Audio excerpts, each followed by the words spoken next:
merci madame pour l'invitation. Ça, toujours une joie de vous voir. Je suis content que vous ne soyez pas à Cabanac, que vous soyez ici. Je ne peux pas vous dire ça. Mais bon, elle l'a dit à Eva tout à l'heure, Dieu est le même partout. Le message qui est porté là-bas ce soir, il sera porté ici, ça sera le même Seigneur qui aura parlé. Vous savez pourquoi? C'est parce qu'on est animés tous du même esprit. Et Dieu connaît chacun d'entre nous. J'aimerais parler, il a été fait mention tout à l'heure dans une prière, avant que tu chantes le cantique, Anthony, je veux chercher l'Éternel. Il a été dit dans cette prière. C'est le mot de ce soir. C'est appliquer son cœur à chercher l'Éternel quand survient le problème. Parce que bien souvent, quand survient le problème, il semblerait qu'on n'applique pas son cœur comme il faudrait à chercher l'Éternel. Parce que lui seul a la réponse. Bien, des fois, on cherche solution ailleurs. On cherche réponse ailleurs alors qu'elle est en nous, elle est tout près de nous. Elle s'appelle Jésus-Christ, la réponse. Et puis vous savez, un messager, des messagers, il n'en manque pas dans la parole de Dieu. Il n'en manque pas aujourd'hui, en 2023, des messagers. On en a des pasteurs, il n'en manque pas des messagers. Un chrétien peut être un messager dans son témoignage. Un cantique porte un message. Il n'en manque pas des messagers, mais il y a eu des messagers dans la parole de Dieu, je vais dire que c'était des oiseaux de mauvais augure. Ils apportaient des mauvais messages, des messages qu'on fait peur à certaines personnes. Et puis merci Seigneur que ça a fait peur à ces personnes-là, parce qu'à travers la parole de Dieu, elle va nous en apporter même un enseignement. Parce que ces personnes-là ont réagi comme il fallait, par rapport à l'épreuve, par rapport au problème ou par rapport à la peur. Un messager, vous savez, quand on voit tous la poste qui arrive devant chez nous, cette petite voiture jaune ou cette mobilette, il vient nous porter une petite enveloppe, et puis bien souvent on veut s'en prendre au facteur par rapport à la lettre qu'il vient nous amener. Sur la lettre, bien des fois, il y a un cachet, il y a marqué ministère de la justice. Celui-là, on n'en veut pas. On sait que c'est un procès, on sait que c'est pas de bonnes nouvelles, on sait que quand on reçoit ces lettres-là, ou alors quand il y a marqué URSAF ou tout ça, on n'en veut pas de ces cachets-là. Eh bien, laissez-moi vous dire que ce soir, vous avez bien compris que l'enveloppe, c'est moi, mais sur ce cachet, il y a marqué ministère du ciel. C'est totalement différent. Et puis, dans cette enveloppe-là, le Seigneur a mis une lettre. La Bible déclare que nous sommes une lettre écrite. Une lettre, ça doit se lire. Et puis la lettre, je vais vous la porter ce soir. Mais l'enveloppe, j'aimerais qu'on la déchire et qu'on laisse transparaître plutôt le message que Dieu veut donner ce soir. Il y a un homme dans la parole de Dieu. C'est dans le deuxième livre des Chroniques, au chapitre 19 et au chapitre 18. Je vais vous commenter un peu l'histoire, c'est l'histoire de Josaphat, roi de Juda. Josaphat, on va au chapitre 20, on va lui apporter pas un bon message, pas une bonne nouvelle. On va lui dire, au chapitre 20, il y a marqué « Après cela, les fils de Moab et les fils d'Ammon, et avec eux les Maonites, marchèrent contre Josaphat pour lui faire la guerre. » On vient informer Josaphat. Mais laisse-moi te dire que dans ta vie, et je n'ai pas peur de le dire, tant que le Seigneur ne sera pas revenu, le diable continuellement et ses démons marcheront contre toi pour te faire la guerre. Et c'est un message des fois qu'on ne veut pas trop entendre, mais quand nous avons pris possession avec Jésus-Christ et que nous avons dit, mettons, voilà, aujourd'hui, nous voulons te servir, nous voulons être ton enfant, et bien, on ne s'est pas fait un copain. Et puis il vient souvent lui porter pas des bons messages. Mais Josaphat, lui, il a fait quelque chose de terrible. J'ai marqué 7 points, moi, par rapport à ça. L'histoire de Josaphat, elle est toute simple. Je vais vous la conter en très peu de temps. En l'espace de 2 minutes, je vais vous la dire. Au chapitre 19, Josaphat est lié par mariage avec Akab. Il a pris sa fille, mettons. Donc c'est 2 beaux-pères qui sont ensemble, 2 rois qui sont ensemble. Et puis vu qu'ils sont ensemble, c'est des compères, on va appeler ça comme ça. Il va se passer quelque chose, Akab, lui, va être là. Et puis la guerre va arriver, lui, dans son royaume. Et puis il va dire à Josaphat, vu que c'est 2, comme c'est quand ça serait, mettons, moi et Maël, on est 2 copains, mettons, allez, on se connaît bien, et je peux me permettre de lui demander quelque chose, un service. Tu vas venir avec moi à la bataille ? Et puis Josaphat va dire, oui, bien évidemment, je vais venir t'aider, je vais venir avec toi. Mais Josaphat va être l'homme par excellence, l'homme de Dieu à ce moment-là. Il va dire, attends, avant de partir et avant de faire quoi que ce soit, n'y a-t-il pas des prophètes ici ? Parce que, avant de faire quoi que ce soit, avant de prendre des engagements, avant de nous lancer des fois dans des batailles qui ne sont pas les nôtres, on devrait déjà se placer devant Dieu.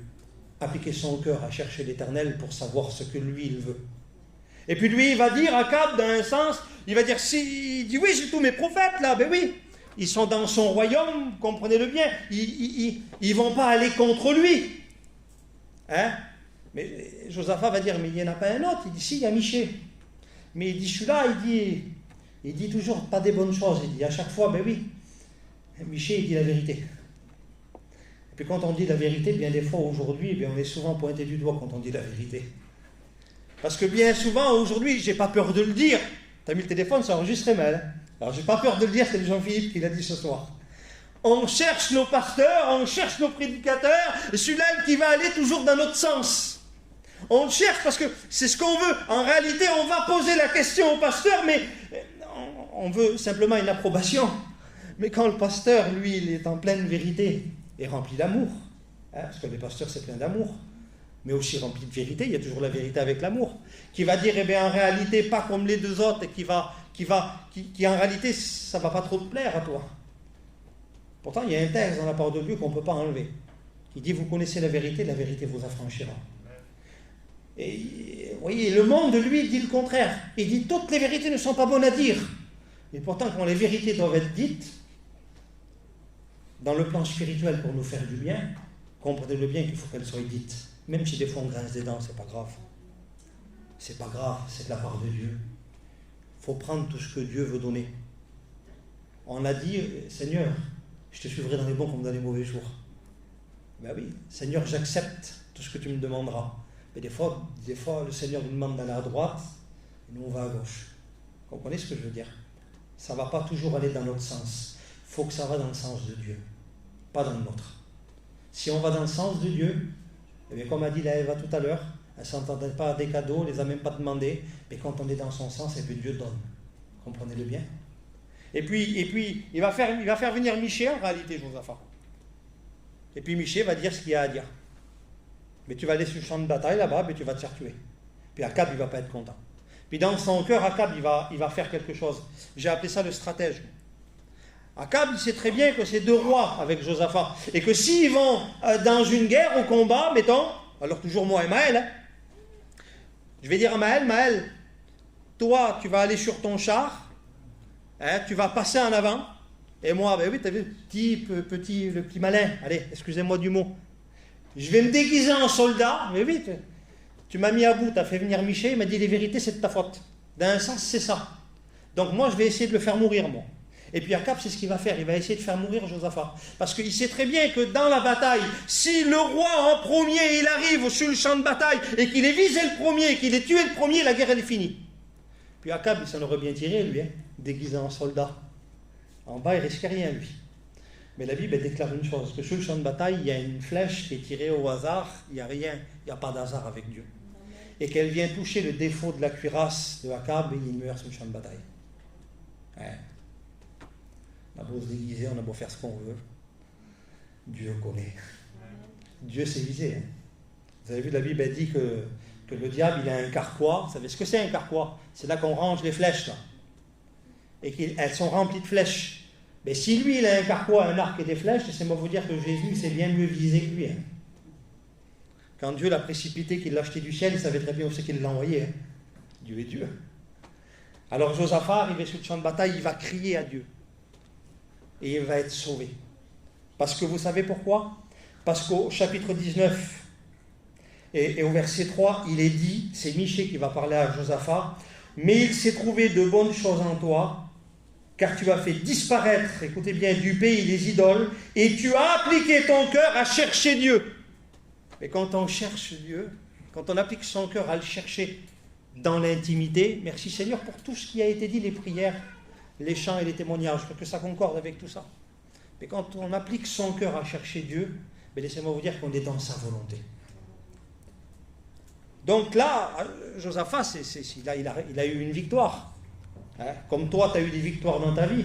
Mais j'ai l'habitude de dire que tant que le Seigneur ne sera pas venu nous chercher, il y aura aussi des combats. Et même si Josaphat a eu une victoire, ça n'empêche pas le problème qui arrive. Et c'est là qu'on arrive au chapitre 20. Où on vient l'informer que les gens viennent encore en guerre contre lui. Et puis c'est là que je veux en venir aussi. C'est que si vous voulez là, sur ces 7 points, j'ai marqué le premier point, c'est l'épreuve. On vient en guerre contre toi. Le problème est arrivé chez toi. Le problème est arrivé dans ta famille. Le problème est arrivé, je ne sais pas, sur tes enfants, sur ton père, sur ta mère, sur ce que tu veux. C'est ton problème, mettons, je vais le dire comme ça, excusez-moi, sans brusquer personne, c'est ton problème, c'est pas le mien. Moi, je ne peux pas vous donner mon problème, et puis vous n'en voudrez pas de mon problème. Mais moi, je ne peux pas prendre le vôtre non plus. Par contre, on peut s'aider. On peut intercéder les uns pour les autres. Ça, c'est beau, par contre. Et puis c'est donc, c'est l'épreuve. Et au deuxième point, ça va très vite. Josaphat, il va faire quelque chose. Il va prendre tout le peuple. Il va prendre tout Juda qui est là. Écoutez bien. Il dit dans sa frayeur, Anthony, toi aussi, t'as eu peur, tu t'approchais de Dieu. Dans sa frayeur, Josaphat disposa, écoutez bien, disposa à chercher l'Éternel et il publia un jeûne pour tout Juda. Eh bien, laissez-moi vous dire que quand le problème est là, quand les situations, il semblerait qu'il n'y a pas d'aboutissement, en réalité qu'on croit qu'on n'y arrive pas, quand le problème est là et qu'on se dit le problème est trop grand. Laissez-moi vous dire qu'il y a certaines choses que c'est que par le jeûne et la prière. Il n'y a que par le jeûne et la prière que des fois on a la victoire. Il y a des choses qu'il n'y a pas de problème. Excusez-moi, je ne suis pas magicien. Un claquement de doigts, il semblerait qu'on n'a même pas vu la main du Seigneur agir, il nous a sorti du souci. Ça arrive, combien de fois ça m'est arrivé dans ma vie, mais il y en a eu d'autres, des problèmes, qu'il a fallu que je me mette à genoux et que je me dispose à chercher l'Éternel un peu plus. Non pas rester dans ma position, mais essayer de m'approcher un peu plus de Jésus, pour qu'il puisse me donner la solution. C'est le deuxième point. Il publia un jeûne pour tout Juda. Et en réalité, c'est pour ça que je vous disais tout à l'heure, merci Seigneur qu'il ait eu peur. Parce qu'à travers ça, on en tire un enseignement. Parce que si tu as peur de ce qui t'arrive, si tu as peur de ton problème, mais laisse-moi te dire que c'est dans le jeûne et la prière, c'est à genoux que tu auras la victoire. Tu vas voir, parce que la Bible n'est pas menteuse. Et tu vas le voir.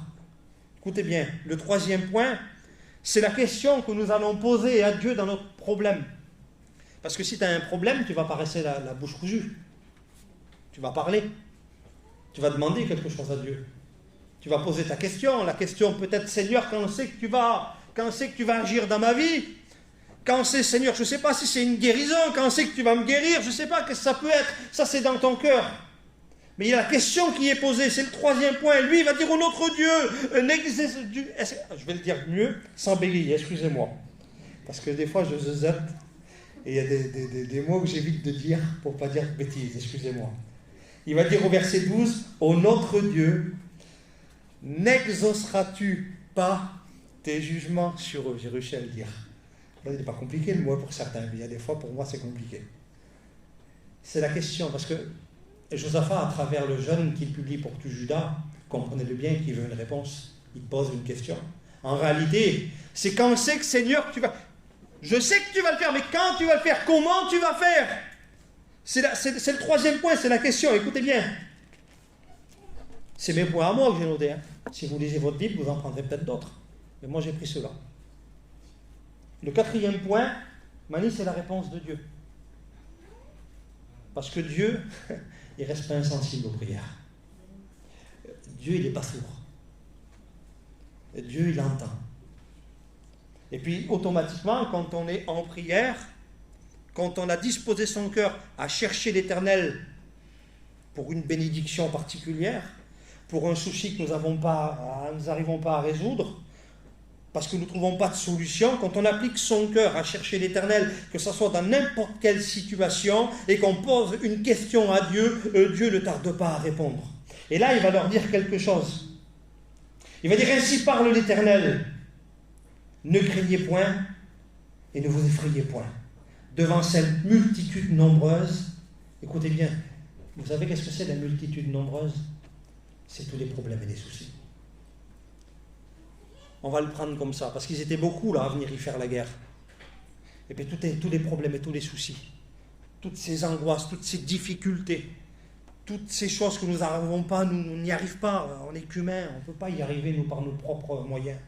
Si on n'a pas la grâce de Dieu. Jésus dira dans l'évangile de Jean au chapitre 15, il dit sans moi, il dit vous ne pourrez rien faire. Donc quand le problème y vient, ne cherchons pas ni de droite ni de gauche. Cherchons Dieu. Cherchons plus Dieu. Et ne vous effrayez point devant cette multitude nombreuse, car ce ne serait pas vous qui combattrez, ce sera Dieu. Quelle beauté. Quand Dieu répond, c'est pas nous, c'est pas oui, mais peut-être. Oui, mais t'as vu, faudrait que. Non, quand Dieu répond, lui, il sait comment répondre. La Bible déclare, et ça a été dit même sur Jésus, jamais homme n'a parlé comme cet homme. Oui, parce que dans sa bouche, il y avait des paroles de vérité. Alors, évidemment, quand Dieu répond, pour nous, c'est quoi? Une bénédiction. Et là, j'ai marqué 5, c'est la bénédiction. Écoutez bien la bénédiction, qu'est-ce qui se passe?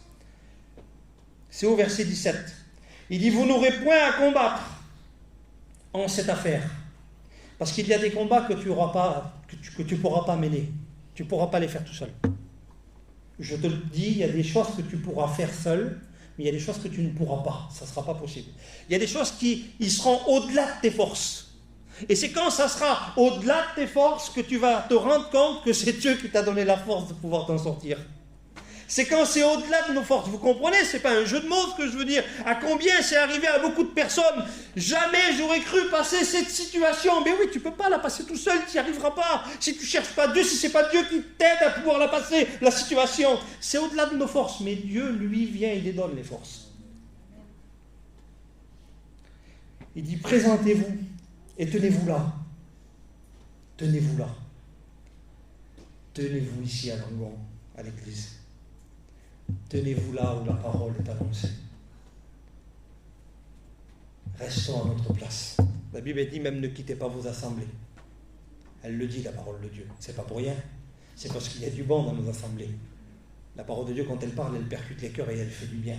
Il dit tenez-vous là. C'est comme si je vous dirais à vous, Matthieu, Dieu va te demander quelque chose, mais t'es pas là. T'es pas à ta place. Pas terrible, hein? Alors, parce que tu n'es pas à ta place, il va demander à lui qui est à côté. Mais oui, tu n'as pas trouvé. Tu n'es pas à ta place. Mais là, il dit, tenez-vous là. C'est important. Parce que si là, ils ne se tiennent pas où Dieu leur a demandé, la victoire, elle n'est pas pour eux. La victoire, elle passe à côté. C'est tout simple en réalité. Il n'y a pas de... C'est un enfant, il comprend. Quand il te dit de rester là, reste là. Et écoute, il dit, tenez-vous là. Et vous verrez la délivrance que l'Éternel vous accordera. Alléluia. En se tenant à la place où Dieu veut qu'on se tienne, nous obtenons la délivrance. Nous obtenons la bénédiction. C'est le 5e point. Vous voyez, je vais vite. Le 6e point, automatiquement, donc j'ai dit que quand on pose une question, Dieu répond. Dans la réponse de Dieu, c'est un automatisme. Il y a une bénédiction. Dans la bénédiction, il y a une louange. Ben oui, hein. Alors tu vas dire, le Seigneur va donner, puis tu vas dire, allez, merci Seigneur, au revoir, je m'en vais. Ça ne se passe pas comme ça. À aucun moment, là, jusqu'à maintenant, là, vous direz, 2 Chroniques chapitre 20, ils ne sont pas partis à la guerre encore. Tout ça, ça se passe, ils sont encore à genoux en train de prier. Ils sont encore à genoux en train de jeûner. Ils n'ont pas été au combat encore. Et puis vous verrez dans le récit qu'ils ne vont même pas y aller. Ils n'auront pas à combattre. Parce que l'Éternel a dit, je combattrai à votre place.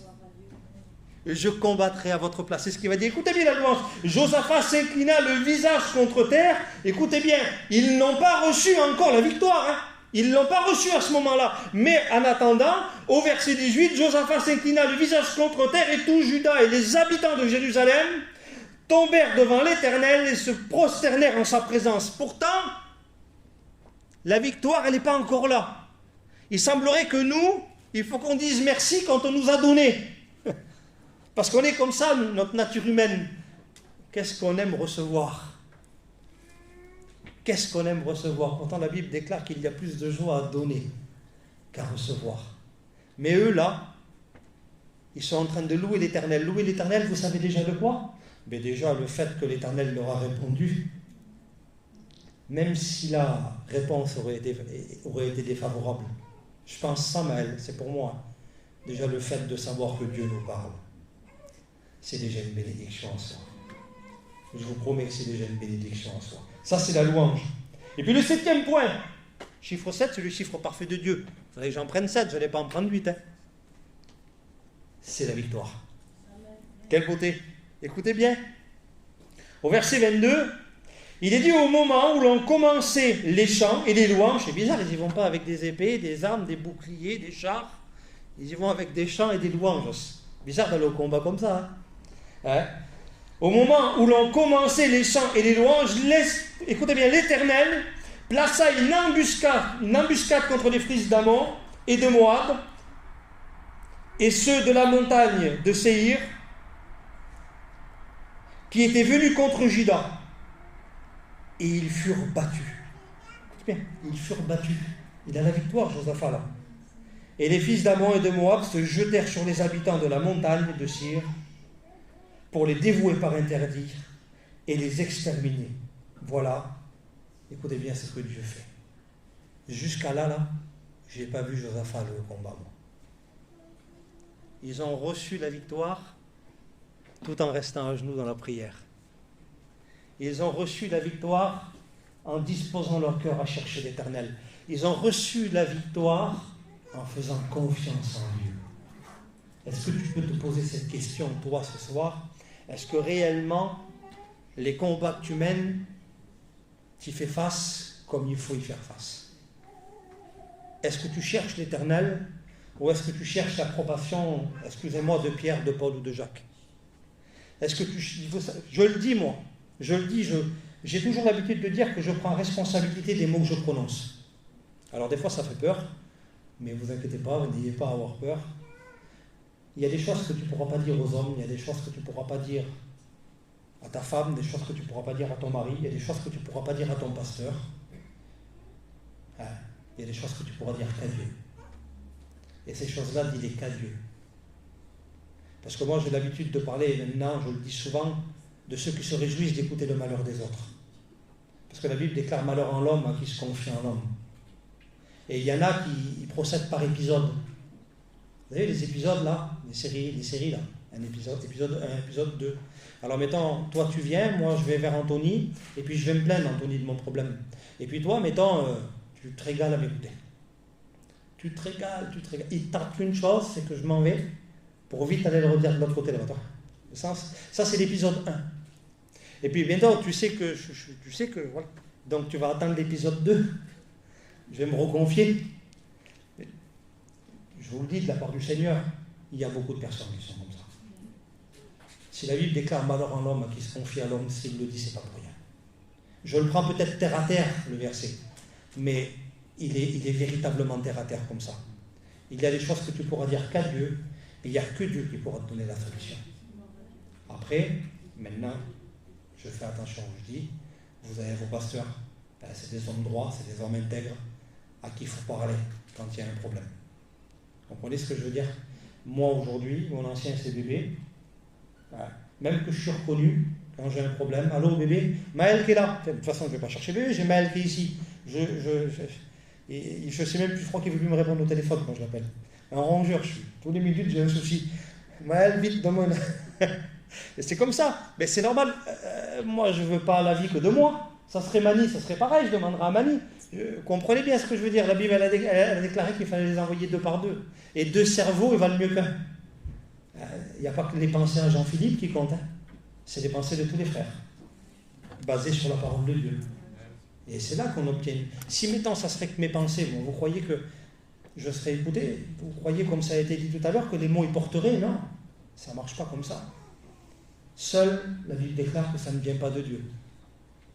Et je sais qu'ensemble, Dieu envoie la bénédiction. Donc c'est ensemble. C'est pour ça qu'il dit, restez là. Restez en ma présence. J'avais pris 3 exemples, mais je ne veux pas prendre trop de temps. Je pense que je vais juste parler de ce messager-là. Vous savez que l'évangile veut dire bonne nouvelle. C'est un bon message. La bonne nouvelle que nous avons reçue dans notre cœur. On ne fera pas meilleur messager que Jésus-Christ. On ne fera pas meilleur consolateur que Jésus-Christ. On peut faire ce qu'on veut, chercher de droite, de gauche. Vous ne trouverez pas les mots que Jésus-Christ peut mettre dans votre cœur. Les mots qu'on cherche des fois, que personne ne peut nous donner. dans l'intimité, quand on cherche, Dieu détonne. Écoutez bien, Ésaïe 61, qu'est-ce qu'il dit? Vous voulez qu'on le lit? Moi, je sais que vous êtes une église qui écoute.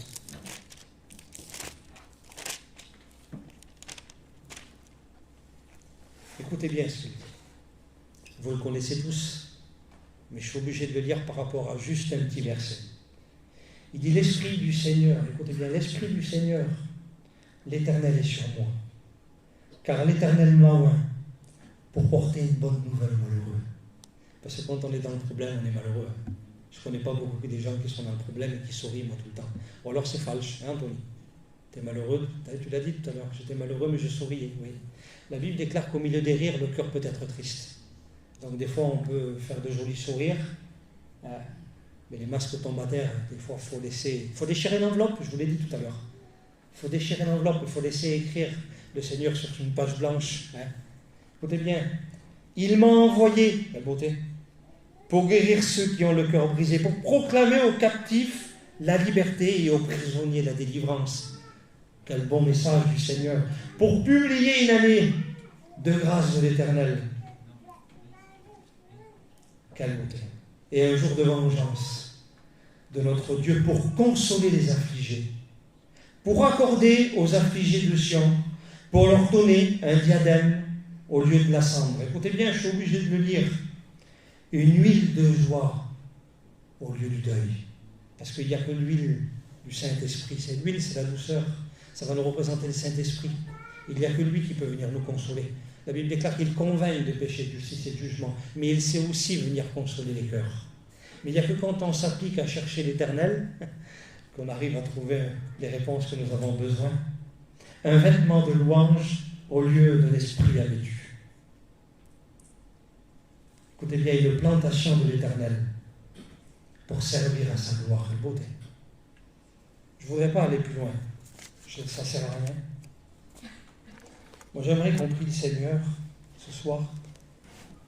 Une plantation. Dieu a fait germer quelque chose dans chacun des cœurs qui est ici. Dieu, à travers son esprit, a parlé à travers chaque cœur qui est ici. Parce que Dieu est Dieu. Et Dieu, il aime parler à ses enfants. Mais des fois, on fait la sourde oreille.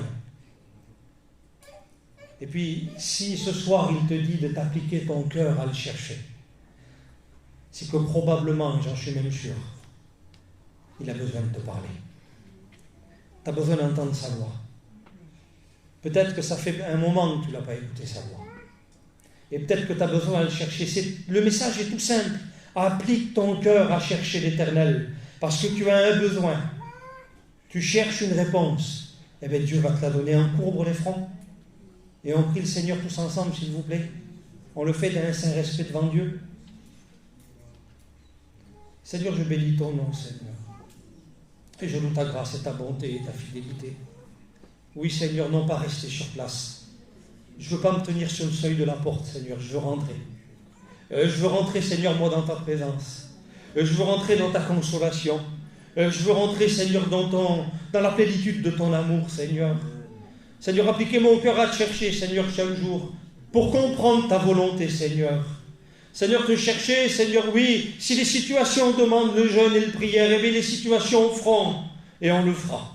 Parce que nous savons que c'est qu'à travers la prière que nous obtenons gain de cause de ta part, que c'est à travers la prière que nous recevons, Seigneur, les réponses de ta part. Qu'importe la réponse, l'essentiel, c'est que tu nous parles.